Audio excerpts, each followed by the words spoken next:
इस भागदौड़ भरी दुनिया में हर पल कुछ ना कुछ अजीबोगरीब हादसे होते रहते हैं। कुछ हादसों के कारण काफ़ी लोगों की जान चली जाती है और कुछ ऐसे भी हादसे देखे गए हैं जिनमें डॉक्टर्स को एक जिंदा इंसान भी मरा लगता है।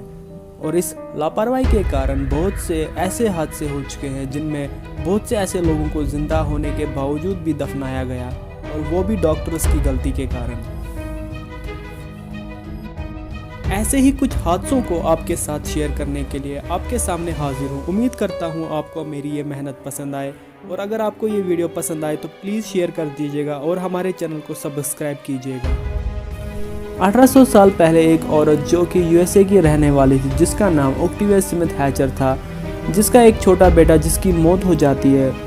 ओक्टेविया स्मिथ अपने बेटे के मरने को बर्दाश्त नहीं करती है और वो सदमे में चली जाती है। सदमे में रहने की वजह से वो कोमा में चली जाती है, मगर कुछ दिन के बाद डॉक्टर उसको मुर्दा घोषित कर देते हैं। मगर उन दिनों यूएसए में गर्मी के कारण और भी लोग थे जो कि कोमा में चले गए थे। कुछ दिन कोमा में रहने के बाद वो वापस होश में आ जाया करते थे। डॉक्टर्स का कहना था ये पेशेंट स्लीपिंग सिकनेस की प्रॉब्लम के शिकार है।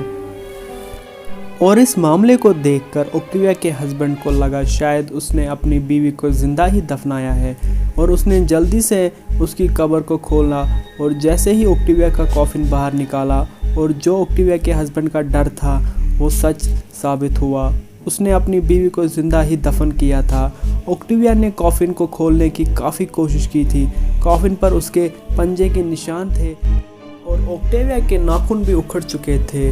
ओक्टेविया ने खौफ के कारण अपने चेहरे को भी नाखूनों से खरोंचा था, और ओक्टेविया के इतने खरोंचने के कारण उसकी उंगलियों से गोश्त भी ख़त्म हो गया था, यहाँ तक कि उसकी उंगलियों की हड्डियाँ भी दिखने लग गई थी। और उस हादसे की तहकीकात के बाद मालूम चला कि वहाँ पे और भी लोगों को ऐसे ही जिंदा दफनाया गया था। 1786 में एक प्रोफेसर ने एक प्राचीन ग्रेवयार्ड का नुमाइना किया जो कि पेरिस में था, जहां पर कब्रों को खोला जा रहा था आर्कोलॉजी डिपार्टमेंट के द्वारा। वहां प्रोफेसर ने एग्जामिन किया कि काफ़ी सारी ऐसी कब्रें थी जिनमें बहुत सारी ऐसी लाशें थी जो कि अपनी जगह से हिली हुई थी, जिनको देखकर ये महसूस होता था कि शायद इन्हें ज़िंदा दफनाया गया था। ये सब सुनकर इंसान के दिल में एक अजीब सा डर बैठ जाता है। कुछ लोगों को ऐसा भी महसूस होता है कि कहीं हम लोग भी कभी ऐसे ही जिंदा न दफन किए जाए। इस वीडियो में आप ये जानेंगे अगर कभी आपके साथ ऐसा हादसा पेश आए तो आप कैसे कॉफिन के अंदर सरवाइव करेंगे, आप कैसे उस कॉफिन के अंदर से ज़िंदा बाहर निकलेंगे। अगर आपको ये इन्फॉर्मेशन जाननी है तो वीडियो को पूरा देखिए और आप ये जानेंगे कि आप कैसे कॉफिन के अंदर सरवाइव कर सकते हैं। 1870 में जॉन स्नार्ट ने अपनी किताब द सोर्स ऑफ हॉरर में कुछ ऐसे ही हादसों के बारे में लिखा है, जिसमें एक शख्स जिसका नाम मिस्टर क्रॉन्ची था, जिसे बुखार था और बुखार के कारण उनकी मौत हो गई और उनका फ्यूनरल किया गया। जिस दिन उन्हें दफनाया गया उसी दिन शाम को उनकी कब्र में से कुछ चिल्लाने की आवाज़ें सुनाई दी, और उस ग्रेवयार्ड में कुछ लोग मौजूद थे जिन्हें उस कब्र में से चिल्लाने की आवाज़ सुनाई दी। जैसे उन्होंने उस कब्र को खोलने की कोशिश की, मगर तब तक देर हो चुकी थी। और जैसे उन्होंने उस कब्र को खोला, मिस्टर क्रॉन्ची खौफ के कारण मर चुके थे। मिस्टर क्रॉन्ची की बहन ने जब अपने भाई के साथ ऐसा हादसा होते देखा तो उसके दिल में एक डर बैठ गया। उस डर के कारण उसने कहा जब वो मर जाएगी तो उसका गला काट दिया जाए, ताकि ये मुकम्मल तौर पर मालूम चले कि वो मर चुकी है। क्योंकि उस समय जब भी किसी इंसान की बॉडी ठंडी पड़ जाती थी तो उसे मुर्दा कहा जाता था, क्योंकि उस समय डॉक्टर्स के पास ऐसे साधन नहीं थे जिनसे ये मुकम्मल तौर पर पता चले कि इंसान मर चुका है या जिंदा है। मगर आज की इस एडवांस दुनिया में भी कुछ डॉक्टर्स के कम एक्सपीरियंस और उनके नाकारापन की वजह से कुछ जिंदा लोगों को मुर्दा डिक्लेयर किया गया।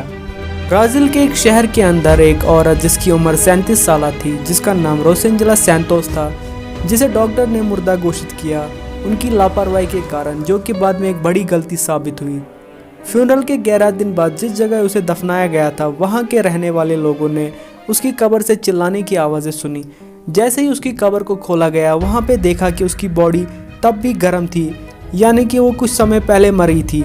और उसके कॉफिन को देखा कि उसके अंदर से कीलें भी अपनी जगह से हिली हुई थी, यानी कि उसने बहुत कोशिश की थी अपनी कब्र से बाहर निकलने की, मगर उस कोशिश के द्वारा वो मारी गई।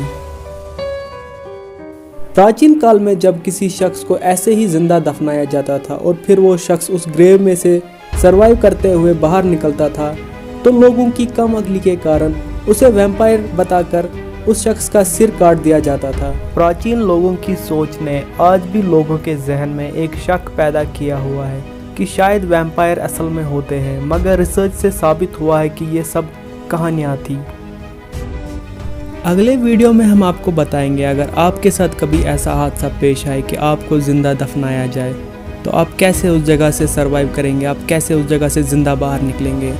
सो तब के लिए आप हमारे वीडियो को लाइक कीजिए, कमेंट कीजिए और हमारे चैनल को सब्सक्राइब कीजिए। So guys, see you in next video. तब तक के लिए टेक केयर, बाय बाय।